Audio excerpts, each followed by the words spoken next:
I am Esdeath, the ice calamity, general of the empire, and the storm that bends the world to its knees. Listen well, for this is no mere tale of conquest or revolution. This is my saga, the epic of a girl forged in frost who became the tempest itself, only to find in one boy the fire that could thaw the eternal winter in my soul. I live by a philosophy: only the strong survive. My father taught me that before he lost his life to an enemy tribe. And by the gods of ice and blood, I lived it. I became it. From the frozen wilds of the north, where the weak froze and the strong hunted, I rose. My mother died because she was weak. My father's last words echoed it. But I am not weak. I swore then, knife in hand, that weakness would never touch me.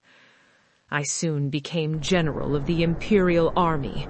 I was called to the capital, kneeling before the child emperor and the gluttonous pig of a prime minister. Honestly, I was conflicted. I yearned for a companion, even though that may seem odd. The child emperor offered me whatever I wanted, and I told him I wanted to fall in love. I know it was shocking, but the way the prime minister's mouth hanged opened, you'd think I said something irrational. That child offered me the prime minister, but that pig wouldn't be around for much longer. Besides, the mere thought of him made me sick. It made it clear I wanted the best man possible. Notifying them a list would be sent. Afterwards, I confided in the Prime Minister about my desires for someone. It was truly out of character, but that's what animalistic instinct does to a woman, although all my energy had to be used to capture Night Raid. First thing I did was order my men to lay waste to a minister who came out of retirement just to fight the minister. Old fool should have stayed in bed.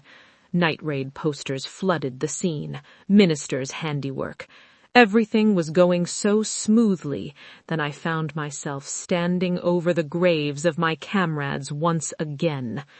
Unfortunately, they were just too weak. If I could change the past, I would, but I cannot. I can only avenge the fallen. They were quickly replaced by the new members. The death of my comrades had ruined my mood, so I decided to have some fun.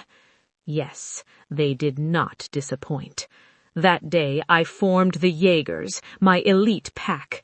Wave, the loyal fool. Run, the winged idealist. Kurome, my fierce little shadow. Seryu, the righteous hound. And the rest who burned bright before the end. We hunted Night Raid, those pathetic assassins who dared dream of toppling an empire. Akame and her band thought themselves righteous. I thought them entertaining prey. Then came the tournament. Amid the roar of the crowd, he appeared, a country boy with eyes like molten steel. He faced a miniature twice his size. He didn't flinch. He only dominate. I was impressed. My heart, cold for so long, stirred. Here was strength wrapped in youth, a man who could obey yet stand tall. I collared him on the spot, dragged him home like a prized wolf pup. The crowd stared. Let them. Love, to me, was possession, dominance. I would mold him, break him gently, make him mine. I moved rather quickly, I must admit, but when it comes to love, time doesn't matter. When he saw me in a half-buttoned shirt, he was blushing like a love-struck puppy. He was so cute. I kissed him, and what a kiss it was. That night was perfect for bed-breaking fun. Unfortunately, Tatsumi had to ruin it by bringing up the revolution, the people, that nonsense. I thought he had family, offered to keep them safe, yet that wasn't it. He simply didn't yet know that the weak are meant to suffer. I had to educate him. Then he claimed he needed to shower. I'm no fool. No man would ignore a tree like this, ready to be picked. He wanted to escape, so I simply persuaded him by telling him the consequences if he tried to leave. I reminisce and what the Jaegers had advised me, that love would come in time, and I believed it. I couldn't wait to make him mine. Tatsumi was sent, and his first mission with Wave. That fool allowed Tatsumi to escape. I would have broken his bones if he wasn't a comrade. But truth be told, I was worried about Tatsumi. However, I knew he was strong, so that was unwarranted. Then that idealist Run asked what they should do if he was an enemy. Well, I told them to take his life, although I prefer him alive. But if these weaklings defeated the man I chose, then Tatsumi wasn't much of a man. Although I know he is powerful, he's a survivor. I don't know where this faith came from, but I know our paths would meet again, and when they do, I'll force him to accept my feelings. Not even a week later, I heard news that a comrade has gone missing, Dr. Stylish. His experiments were all gone. He could have deserted, but that was unlikely. Seryu, that poor girl, has lost another person dear to her. I saw her attempting to maintain her equipment in the garden. I broke the ice, asking if she can handle it. She smiled brightly. I think I'll be all right, she said. I know that face, someone trying to be strong while they're breaking inside. Just as I thought, she started crying. I hugged her as she talked about justice and devoting herself to me. That's just a way to cope with her trauma from so much lost. I should know. Well, that doesn't matter. Later, I walk through a crowded area. I was so anxious, I found myself looking for Tatsumi. It was more apparent than I'd like to admit. Run told me he has a list of men that resembled Tatsumi. What an insult. There can be only one Tatsumi. However, I'm not sure why I feel anxious. Is it because Tatsumi and I will meet again soon, or is it because the final battle with Night Raid is nearing close? Once again I was summoned before the Emperor. More praise. So tedious. However, the Emperor spoke of a partner for me. Oddly, a hollow feeling overwhelmed my chest. I told him it was filled, yet he continued saying Tatsumi disappear without a trace. How can my love exist like that? So I opened his eyes to the truth. The pursuit of my beloved has made me want him even more. His eyes gleamed with interest. I'm happy I could help the youth understand love. Me and the minister had a moment to speak. He claimed the Emperor was on his way to degeneracy, all thanks to me. Though I do hope he doesn't take up any bad habits. The minister asked for a favor, that I capture danger beasts, extremely dangerous creatures that broke into a couple's home and devoured them. Despite the fact danger beasts lives in forest and mines. Even odder, the beast resemble humans. They would make quite the entertaining experiment. He said he would pay me in full, but I told him to send it to the soldiers. Of course, I had a motive. Soldiers are willing to fight to the end for someone they respect. The beasts were soon captured, and they were astounding. It was nothing I had seen before. As if it was unnatural, the investigation conducted revealed that Dr. Stylish had most likely created these creatures, and when he disappeared, someone took over. Late that night I was on patrol, but I couldn't help but notice how beautiful the night sky was. It was Tatsumi's fault for stealing my heart. I spotted a danger beast down below, so I went to clear my head. By the time I unleashed my sword, I realized it was my love, Tatsumi. My words got stuck in my throat, and I was blushing like a schoolgirl in front of her first love. I was frozen for a few seconds, believing it to be a dream. Then this beautiful dream was ruined by Danger Beast. I destroyed them in seconds. I'm sure Tatsumi was impressed. I evaluated his muscles, and I realize he got way stronger. I'm so proud. He's doing exactly what I want. He's so cute, I could eat him right now. The danger beast are Pest, although they were the cause for me and Tatsumi's reunion. Suddenly, I sensed a presence, interrupting my reunion. The mountain's supposed to be deserted. I called out that trash. A guy covering his face stepped forward, activating his imperial arms. A circle enveloped us. A lame trick. We got teleported to a deserted island. Then Tatsumi confessed he wanted to be hit. I have the same thoughts. Then he tried to cover it up by saying he just wanted to know it wasn't a dream. I kissed him instead. By how passionate. When I pulled back, his pupils were blown wide and his breathing was ragged. He didn't shove me away. Progress. You're not dreaming, I told him, thumb brushing the corner of his mouth. This is very real, and now you're stuck with me, I thought. There was no one here but us and the gulls. Perfect. I spent the first afternoon playing teacher, explained Tegu in the simplest words I could manage without insulting his intelligence, though I was tempted. He nodded along, asking innocent questions with those big, honest eyes. Terrible liar. Every time he tried to feign ignorance, his left eyebrow twitched. I filed the detail away like a general memorizing an enemy's tell. I would collect every one of his tells until I owned the whole dictionary of him. I raised us an obsidian and ice spire straight out of the sea. A giant danger beast chose that romantic moment to surface. I filled its hide with a forest of ice lances just for fun. It roared and kept coming. Then Tatsumi moved. One fluid leap. Soared straight through the nerve cluster behind the eye.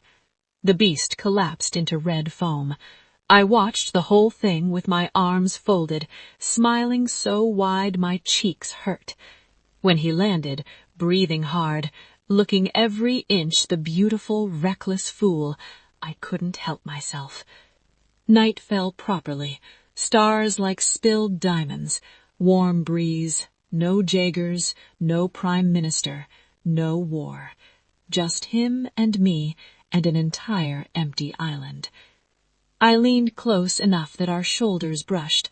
I asked what you would like to do now, Tatsumi, voice low. We're quite alone. He laughed, nervous. I threw my head back and laughed until my ribs ached. Funny ideas were the only kind I had left. He has no idea. He thinks he can keep saying no forever. He's wrong. I've already decided how I'll break him. The same way winter turns a green valley white, one perfect, relentless flake at a time. When the purple gate finally yawned open again, he ran toward it like salvation itself was waiting on the other side. Called my name over his shoulder, not in fear, but like he genuinely wanted me to come too. I stood on the sand and watched him disappear into the light. I told him to wait, but he went into the circle. I didn't want to lose him again. But now, as I arrived on the other side, the hunt is official. And I have never lost a hunt in my life. Next time we meet, Tatsumi, there will be no island, no more running. Only you, kneeling in front of me, finally understanding that no was never an option. I'll wait as long as it takes. Winter is very patient, and I am the coldest thing alive. A bit after my return to the palace, Tatsumi was caught and found to be a member of Night Raid. I went down alone. The cells smelled of damp stone. Caressing his cheeks, I offered him freedom. I'd forgive his crime if he only stood by my side. Tatsumi, I hope my words let you understand how much I love you. Yet he refused my feelings. He could not stand with an evil woman like me. Anger filled me.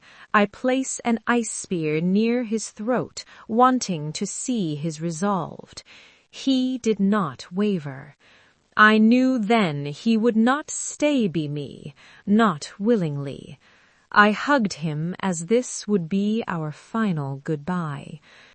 The day had arrived. I approached him, slicing his clothes. Deep down I wanted him to beg for forgiveness, but his eyes were hard as a boulder. Suddenly shoots fired. Tatsumi cried out, so I knew it was a member of Night Raid. Explosions were set off. Night Raid descended like vengeful ghosts on their manta-ray beast. Chaos erupted. Budo fell to mine's overflowing emotions. Susano fought me head-on, but I dodged its attacks with ease. Soon I was in a checkmated position, so I froze time and destroyed it. Yet somehow it regenerated even though its core was destroyed. Its power exploded. Najenda tried to escape with Tatsumi. I would not allow him to escape. However, Susano stopped me. In the end, it was willing to sacrifice himself for Najenda and its team. Where did Najenda get these softies from? I asked for its name, as that name I would remember as a warrior. The revolution surged like a tide of ants. Night Raid struck the palace. Honest unleashed the ultimate relic, Shikotazer, a colossal abomination of steel and laser fury. The capital burned under its wrath. However, Tatsumi was taken from me right in front of me, in Akame's arms. Weakness claims him. However, I felt my chest ache. At that moment, an army came to destroy me at my most vulnerable. I quickly froze them. Tatsumi is gone. However, I am strong. Wars, that's all I have now. Akame tried to persuade me, but we were natural enemies. She fought with all she had, using after-images, an amazing speed. She attacked me from behind. I blocked, but she managed to wound me. I lost an arm, but I felt no pain. How could I? However, Akame used her trump card and was overwhelming.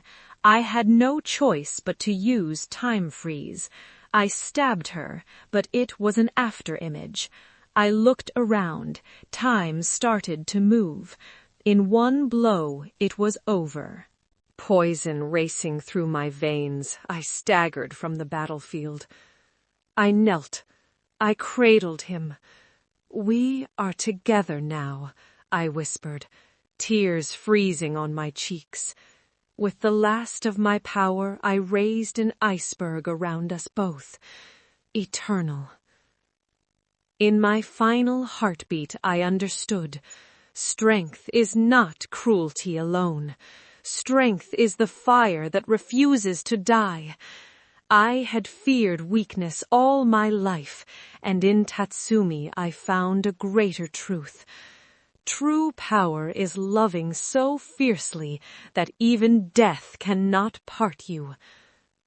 My love, even in the next life I will follow you.